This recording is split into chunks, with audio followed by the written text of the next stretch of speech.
যেদিন আপনি ফসল কাটবেন সেই দিনই ওসর আদায় করে দিবেন। পরিমাণটা কি হবে?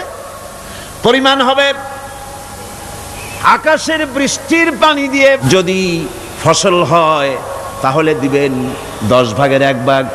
10 মণ যদি ধান হয়, গম হয়, ডাল হয়, 1 মণ আল্লাহর অধিকার আদায় করে দিবেন। অধিকারটা কার? আল্লাহ কি করবে দিয়া?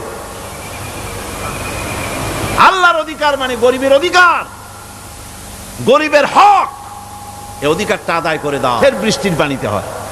আর যদি আপনার সেচের মাধ্যমে হয়, সেচ পরিকল্পনার মাধ্যমে পয়সা খরচ করে পেট্রোল ডিজেল লাগায়া ইঞ্জিন চালায়া পানি উঠাইয়া কষ্ট করে ফসল ফলাইছেন, তাহলে আল্লাহ পাক বলছেন 10 মণে 1 মণ দেওয়া লাগবে না, তোমার খরচ হইছে বেশি।